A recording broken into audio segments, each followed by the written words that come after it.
a bad hire in corrections. What can we do to help prevent a bad hire? Just recently in Butts County Jail, Georgia, a female officer here in this picture was arrested, and she is now in that jail that she just worked at the day before. This was just a couple of days ago. Was arrested after only 4 months of service to bringing contraband to an inmate. The sheriff of that jail, Sheriff Gary Lona, said it better than I can, and I want to read it right from what he said.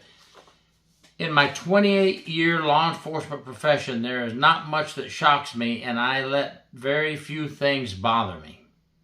This morning, we arrested one of our own, Lexi Thompson, a jailer who had been employed at the sheriff's office for about 4 months. She decided to violate the oath she took and provide contraband to a county inmate. Not only did she sign the oath, but she also attended the professional training explaining right from wrong and what she should do. And that was my part I added in. The job is hard enough without stupid, quote, stupid law enforcement officers doing stupid things. Now, this sheriff appreciates officers, but he does not appreciate a corrupt officer. In my professional opinion, it is, well, I can't read it because it got cut off, but he said the only thing worse is he believes that this type officer is worse than the inmates themselves. Why? Because the officer took an oath to do the right thing and the inmates did not. She is currently being held in jail without bond, and that's good. I like that. Dirty officers taint the image of the honest officers.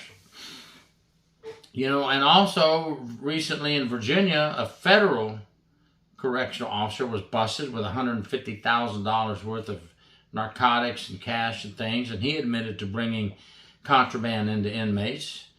In Texas, 7 correctional officers pled guilty to racketeering for bringing drugs in. Here's their picture into the jail and contraband in for inmates.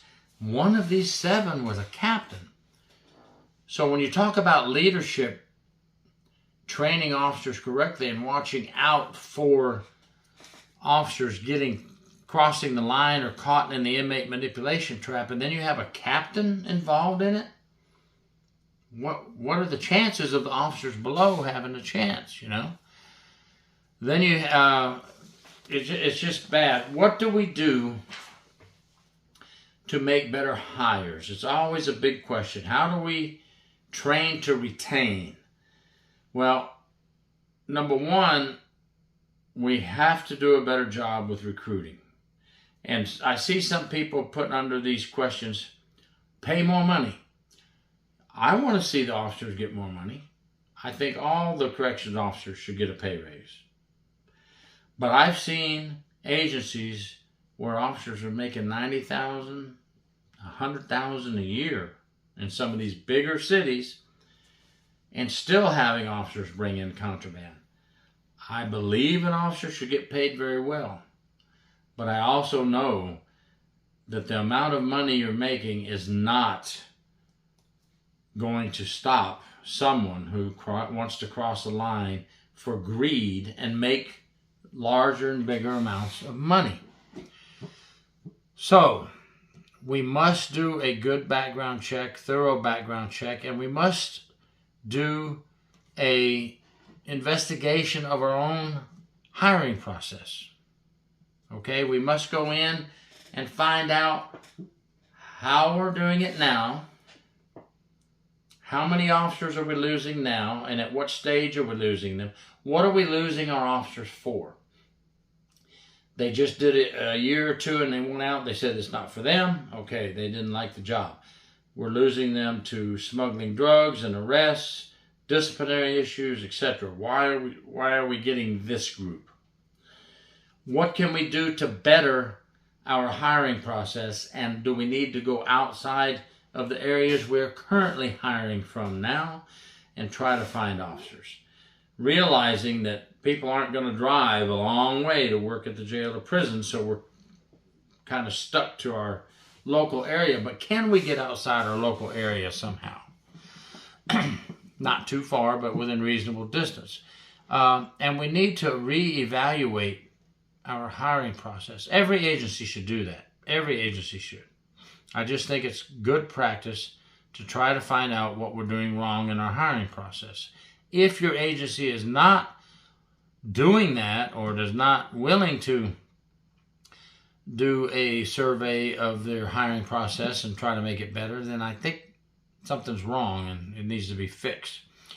Once we get the officers hired, are we teaching ethics? Are we teaching inmate manipulation? Are we showing our officers the consequences? I've always said we have an FDLE, Florida Department of Law Enforcement database of officer discipline cases. All the scenarios you want of bad apples are there. Why not go get those scenarios, which are public record, and show them to people that these officers are now sitting in a jail. These officers are now sitting in a prison. These officers are now on felony probation, lost their certifications for life. If you want to come here to play with the inmates, you've picked the wrong profession. We don't want you. Get out now. Everybody's afraid to say that because we're short-staffed and I just need that body. What good is that body if they're going to smuggle dangerous drugs and weapons into your prison and place the honest, hard-working officers in danger? What good is that body if they're going to taint the image of the honest, hard-working correctional officer? What good is that body if after we do all that training, if they're just going to commit a crime and we have to pay for all their arrests and food and jail and court costs and court time? You know, we need to start thinking ahead and outside the box. The old ways of it happens, just keep it flowing. Hire, fire, hire, arrest. Let's try not to have to do that anymore, and let's try to hire good quality and not just numbers. I just wanted to throw that out there because right now, as of 2025, the start of the year has been bad, bad, bad. We're seeing too many officers being arrested for doing bad things. We've got to change that. The media is eating it alive. Remember, folks, you have a duty to not only yourself and your fellow officers, but to your agency. You must report any criminal conduct you see, and you are not a snitch if you report an officer committing a crime. Failure to report that you witnessed a crime taking place committed by one of your fellow officers or civilian staff, if found out, you'll lose your job for failure to report. It's your duty to protect your fellow officers from these bad apples. It's your duty to yourself, and it's your duty to your agency.